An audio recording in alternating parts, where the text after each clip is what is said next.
സുലഭമായി കിട്ടുന്ന ഈ സമയത്ത് നമുക്ക് ചക്ക പായസം ഉണ്ടാക്കിയെടുക്കാം. അതിനായി ഞാൻ ചക്ക കുനുകുനായി നുറുക്കി വെച്ചിട്ടുണ്ട്. ഇനി ഇതാ ഒരു ഗ്ലാസ് വെള്ളത്തിൽ 3 അച്ച് ശർക്കര ഇട്ട് ഉരുകാൻ വെച്ചിട്ടുണ്ട്. അതിന് ഉരുകി നല്ലതുപോലെ ഉരുകി വന്ന് അതിനി മാറ്റി വെക്കാം. ഇനി വേറൊരു പാൻ അടുപ്പത്തേക്ക് വെച്ച് അതിലേക്ക് നെയ്യ് ഒഴിച്ച് കൊടുക്കാം. തേങ്ങ കൊത്തിട്ട് കൊടുത്തിട്ടുണ്ട്.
തേങ്ങാപ്പാൽ ഒഴിച്ച് കൊടുക്കുക. തേങ്ങയുടെ 2ാം പാലാണ് ഒഴിച്ച് കൊടുക്കുന്നത്. മിക്സിയിലിട്ട് അടിച്ചിട്ട് 1ാം പാലെടുത്ത് മാറ്റി വെച്ചിട്ടുണ്ട്. 2ാം പാലാണ്. ഇനി അത് രണ്ടും കൂടി ഇത് നല്ലതുപോലെ ഇളക്കി കൊടുക്കാം.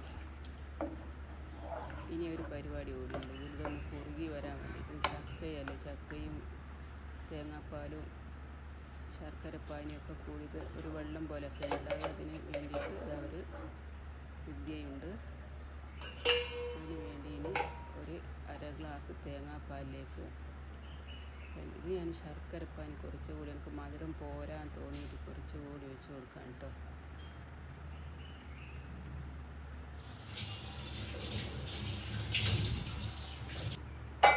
പക്ഷെ മധുരം കുറച്ച് കൂടുതലായി. കുറച്ച് ശർക്കരയാണ് എടുത്തത്. കുറച്ച് ഞാൻ അവിടെ വെച്ചത് നല്ല മധുരമുള്ള ചക്കാലും. ഇപ്പോൾ ഇതാണ് കേട്ടോ നമുക്കിത് കുറുകി വരാനുള്ള വിദ്യ. കുറച്ച് തേങ്ങാപ്പാലിൽ 2 സ്പൂൺ അരിയെടുത്ത് നല്ലതുപോലെ കലക്കി അരിച്ച് വെച്ചതാണ്. അത് ഇതിലേക്ക് ഒഴിച്ച് കൊടുക്കാം. കൂറപ്പൊടിയോ കോൺഫ്ലോർ പൊടിയോ എന്തായാലും അതല്ലെങ്കിൽ നമുക്കിതില്ലേ സാബൂനരി അത് വേവിച്ചിട്ട് ഇട്ടാലും മതി. എന്നാലും നല്ല അടിപൊളി ടേസ്റ്റാണ്.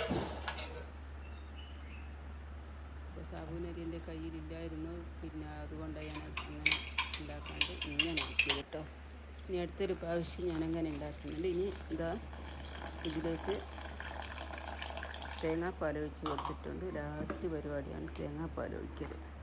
ഇത്രയേ ഉള്ളൂ ചക്കപ്പായസം ഉണ്ടാക്കുക. എത്ര വേഗം കഴിഞ്ഞു. പെട്ടെന്ന് ഉണ്ടാക്കി കഴിയാം നമുക്ക്. ഇത് ഞാൻ തീ കുറച്ച് വെച്ചിട്ടുണ്ട്. കൂടുതൽ വെച്ചാൽ തേങ്ങാപ്പാൽ പിരിഞ്ഞു പോകും. ശർക്കരയോ ഒക്കെ ഒഴിച്ചു കൊടുത്താലേ വേണമെങ്കിൽ ഇപ്പോൾ പശുവും പാൽ ഒഴിച്ച് കൊടുത്താൽ അല്ലെങ്കിൽ കണ്ടൻസ്ഡ് മിൽക്കില്ലേ അത് ഒഴിച്ച് കൊടുത്താലൊക്കെ നല്ലതാണ്.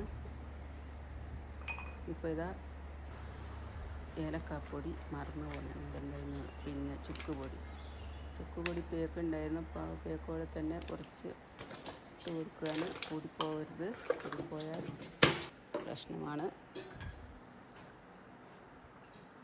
അപ്പോൾ ഇതാ ഒരു നുള്ളുപ്പ്, ഉപ്പും കൂടിപ്പോകരുത്. ഒരു നുള്ളുപ്പ് മധുരം ബാലൻസ് ചെയ്യാൻ വേണ്ടിയിട്ട് അത് ഇട്ട് കൊടുക്കുക. അപ്പോൾ ഇതാ ഇത്രയേ ഉള്ളൂ നമ്മളെ പായസത്തിൻ്റെ പരിപാടി. പായസം ഇനി ഇത് ഒന്ന് ചൂടാറുമ്പോഴേക്കും ഒന്നുകൂടി കുറുകി വരും. അപ്പോൾ സംഭവം അടിപൊളിയാണ്. നിങ്ങൾക്ക് ഇഷ്ടപ്പെട്ടാൽ ഫീഡ്ബാക്ക് അറിയിക്കുക, അഭിപ്രായം കമൻറ്റിലൂടെ അറിയിക്കുക. അതാ കുറച്ച് നെയ്യ് കൂടി ഒഴിച്ച് കൊടുക്കണം കേട്ടോ, മറന്നു പോയതാണ്. അപ്പോൾ ഇതാ നമ്മുടെ അടിപൊളി ചക്കപ്പായസം റെഡി ആയിട്ടുണ്ട്.